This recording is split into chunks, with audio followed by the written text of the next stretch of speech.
Oba Esigie the Great, 1504 to 1550 AD. Okay. Before the time, the father was Oba Ozolwa. Okay.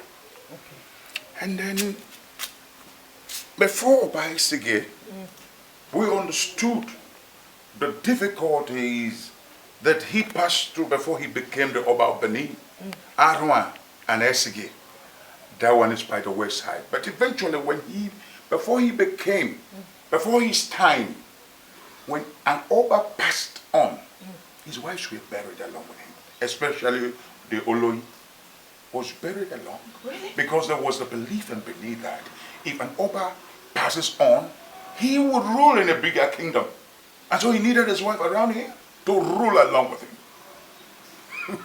This culture was actually stopped by Esigie, Yes. who told them, you cannot touch my mother. Dear, Esigie. you cannot touch my mother.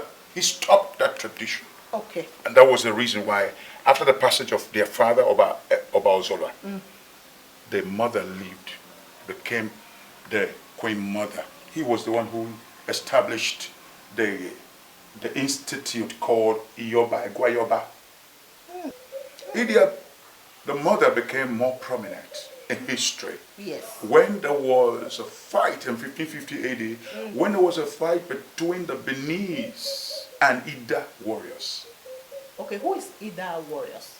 No, the Idas, they came from, today, they used to be in Benin State, from Benin State. Today, I think they occupy Kogi State. Where are they from? They're Nigeria? from Kogi. You've heard about Ida Polytechnic? No, I don't know anything about it. Oh, they are Nigerians. They came from across River Benin. You know, River Benin and River Niger, they met somewhere. Yeah. Okay. If you go towards Edo North, that's when you find, you're bound to find this, the bridge between Ida, the Benin State, and Benin, and our side Okay. is the River Benin. I know River Benin. Okay, Yeah, I saw that. to cross over to Benin State, or now Kogi State, to cross over, you have to go through, maybe by boat, through the River Benin. Okay. So. That was the way it was. Okay. And so, what happened? There was this fight. So the Ida, they lived across the River Benin. Okay. And so they wanted to overrun Benin. Oh, yeah? Yes, there were warriors who wanted to overrun Benin. And that was during the time of Oba Esigie and the mother Idia. And that was when they say, and the mother came out and said, I have to fight. Uyaya senior woman. And Idia Uyaya senior, woman. And she, she dressed like a warrior and led the Benin warriors. I wish she was buried along with the husband. That would have been, nobody would have known her in history. Beside that, who knows what would have happened? Nobody. So Benin Kingdom. Probably. Yeah. In fact, Idia she was a very smart woman. She had wisdom. With her wisdom, you know how they were able to dislodge the Ida warriors? Number one, the Idias that came in their thousands. And they were trained, they were highly fortified soldiers who actually wanted to overrun Benin. And so Idia played a fast one by allowing the Benin artists, the Benin sculptors, to come up with what they call a sculptural piece called a mwemwe. And the stage that a mwemwe around Okiboba. Okay.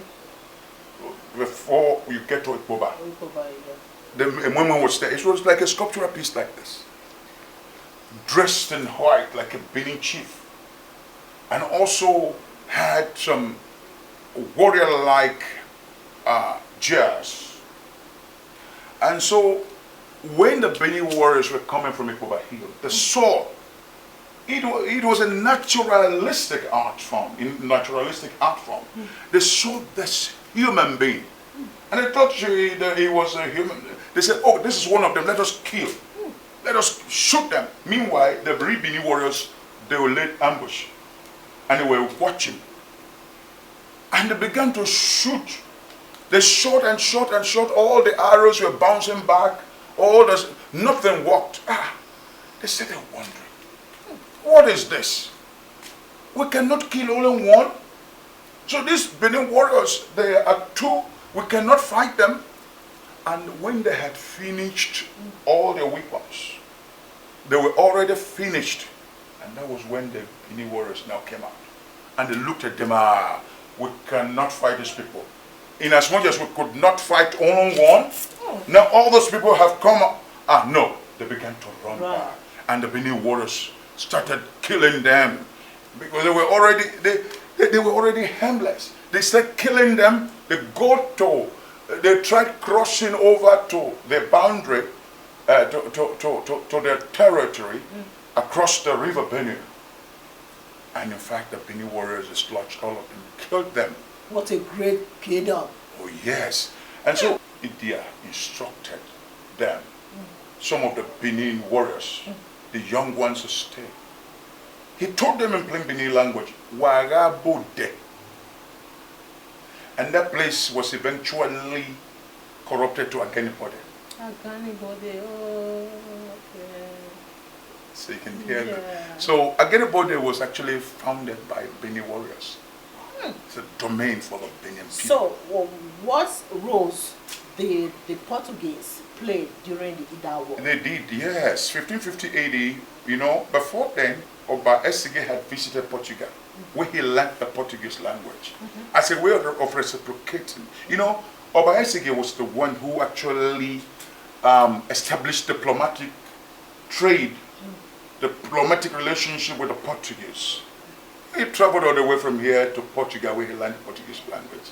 As a way of reciprocating, they came down, they paid homage to Oba Esigie, and some of the things they gave us was the musket, the guns. So those guns that were used to prosecute Idia War were donated by them. 1550 AD. They were donated by the Portuguese. That was one of the assistance they gave us.